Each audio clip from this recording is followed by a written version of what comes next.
तो नमस्कार एवं प्रणाम और धन्यवाद कि आप सब फिर से एकत्रित हुए। अब चौथा अध्याय आता है ज्ञान कर्म संन्यास योग। तो यहाँ पे अर्जुन ने यही पूछा कि जैसे ये ज्ञान कब से आ रहा है और कहाँ से मिल रहा है। तो भगवान ने कहा यह ज्ञान तो मैंने बहुत पहले ही सूर्य को दिया था, सूर्य ने अपने पुत्र मनु को दिया, मनु ने इक्ष्वाकु को दिया, ऐसे। पर मैं तो तू मेरा बहुत ही प्रिय शिष्य है, तो मैं तुझे यहाँ संक्षेप में बता रहा हूँ। तो अर्जुन ने संक्षेप में बता रहा हूँ, इसका मतलब जो मनुस्मृति में ज्ञान है वो हमें पढ़ना चाहिए, वो बहुत डिटेल में, ये संक्षेप में है। इस अध्याय में भगवान ने कर्म योग को उत्तम कहा है। अब कर्म तो हम सब करते हैं, पर योग हमारा नहीं लगता, क्योंकि हमें अभी इतना ज्ञान नहीं है और हम फिर बिना ज्ञान के जो कर्म करते हैं उसमें दुखी सुखी होते रहते हैं, मतलब, और भयभीत होते रहते हैं, मतलब बंधते रहते हैं। तो जब हम ज्ञान से कर्म करेंगे तो हम फ्री होंगे, और इसी को भगवान ने यहाँ पे उत्तम योग कहा है, जो वो अर्जुन को बता रहे हैं। तो कर्म योग में जो कर्म है वो संसार के लिए करे जाते हैं, मतलब संसार की जो वस्तुएं हैं उसे संसार के ही यूज में लगा देना या सेवा में लगा देना कर्म योग कहा जाता है, कर्म कहा जाता है। और योग जो होता है वो अपने लिए होता है। तो कर्म संसार के लिए होता है, योग हम अपने लिए करते हैं। योग अपने लिए करते हैं मतलब जब हम संसार की वस्तुएं संसार के यूज के लिए लगा देते हैं तो हमें एक आनंद की अनुभूति होती है, हमें एक सत का अनुभव होता है, खुशी मिलती है, हमें अपने होनेपन का एहसास होता है।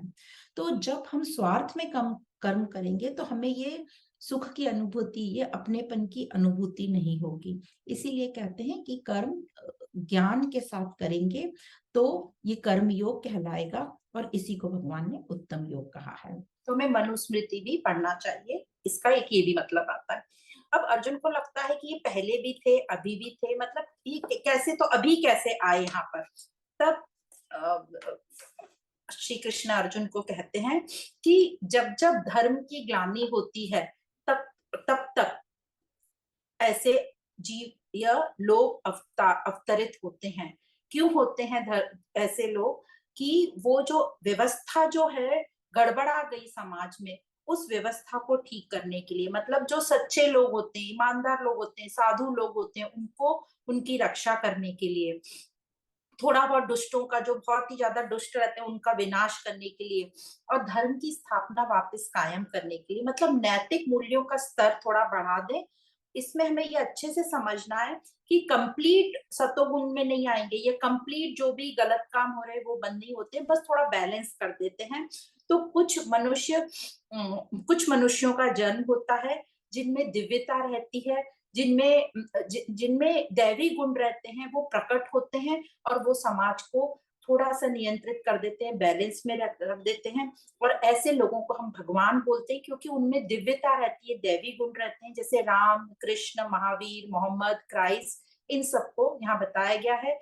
और कहते हैं ना, उनका जन्म नहीं हुआ, जन्म तो शरीर का हुआ है, इसलिए बोलते हैं, क्योंकि उनके अंदर वो दिव्यता प्रकट हुई है, इसलिए बोलते हैं उनका प्राकट्य हुआ। तो टोटल नेगेटिविटी खत्म नहीं होती है, बैलेंस होता है। तो हम भी अपने अंदर, तो ये तो हो गया, ये तो भगवान का, जैसे अवतार वर्ड यूज किया है, तो अवतार का मतलब है कि उनमें दिव्यता आ गई, या किसी के जैसा, जैसे हम बोलते हैं ना, कोई अभी अहिंसावादी है तो हम तो बोलते साक्षात गांधी का अवतार है, कोई एकदम सच बोलता है तो हम क्या बोलते हैं, राजा हरिश्चंद्र का अवतार है। तो उसी प्रकार ये अवतार की जो भगवान को रेप्लिकेट करता है, जो दिव्यता बताता है, उसको अवतार कहा गया है। तो हम भी अपने अंदर ऐसी दिव्यता को प्रकट करें, उस पर काम करें, मतलब हमारे अंदर भी ये आध्यात्मिक अवतार हो, ऐसे हमें काम करना है। तो जितना हम ज्ञान से कर्म करेंगे, कर्म योगी बनेंगे, उतना हमारा मन बुद्धि शुद्ध होगा, और हम अपने अंदर दैवी गुण को प्रकट कर पाएंगे। जब हम स्वधर्म के आधार पे कर्म करते हैं तो हमें पूर्णता की फीलिंग आती है, हमें फल की चिंता नहीं होगी, किसी से शिकायत नहीं होगी, क्योंकि वो हमारा स्वधर्म है। हम उस कर्म को करते टाइम ही बहुत आनंदित और सेटिस्फाइड फील हो रहे हैं, इसलिए हमें चिंता, शिकायत और पूर्णता की शिकायत नहीं होगी, और पूर्णता, सेटिस्फाइड फीलिंग होगा। तो स्वधर्म क्या है? स्वधर्म जो है वैदिक काल में वर्ण अनुसार बताया गया था। जैसे ब्राह्मण, क्षत्रिय, वैश्य और शूद्र सबके अपने अपने सुनियोजित काम थे। तो ये जो स्वधर्म है ये जन्म से नहीं डिसाइड होता, पर ये हमारे कर्म और गुणों से डिसाइड होता है। तो हम सब अपना अपना देखेंगे कि हमारे में क्या गुण अच्छा है, क्या काम हम अच्छे से कर सकते हैं, वो कर्म करेंगे। और यदि हम उस काम में निपुण नहीं भी हैं तो हम प्रैक्टिस करके उसमें माहिर होंगे और वो कर्म करेंगे। यदि हमें आनंद वाला जीवन चाहिए, आनंद चाहिए हमारे जीवन में, तो यही रास्ता है कर्म योग।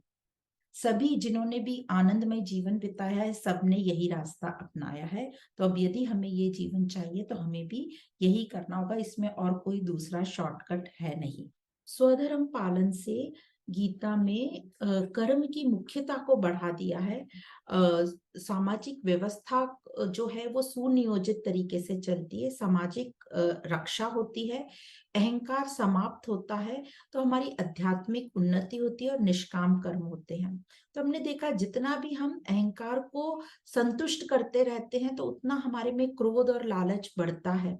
तो इस स्वधर्म से हमारा अहंकार कम होता है, क्योंकि ये हमारा स्वधर्म है, इसमें हमें अहंकार नहीं आता। और ये करने से हमें बहुत अच्छा फीलिंग आता है, पूर्णता की फीलिंग आती है, यही हमारा फल है। तो जितने भी आनंदमय जीवन जिन्होंने भी बिताया है उन सब ने यह किया है, तो भगवान कह रहे हैं तुम भी कर सकते हो। क्योंकि हमारे मन में विचार आता है हम क्यों करें, तो जिसने भी आनंद में, और हम चाहते हैं ना आनंदमय जीवन, तो उन सब ने किया है। तो यदि हम चाहते हैं आनंदमय जीवन तो हम भी ऐसा करें, तो हम भी आनंद को प्राप्त हो सकते हैं। तो और फिर 3 तरह के कर्म बताए, कर्म, विकर्म और अकर्म। कर्म मतलब जो हमारे कर्तव्य कर्म है, नित्य कर्म है और नैमित्तिक कर्म है। और सकाम कर्म मतलब इच्छा पूर्ति के लिए भी हम बहुत सारे काम करते हैं ना, तो वो भी कर्म में आएंगे। विकर्म मतलब निषिद्ध, जो नहीं करना चाहिए, जैसे चोरी, झूठ बोलना, हिंसा करना।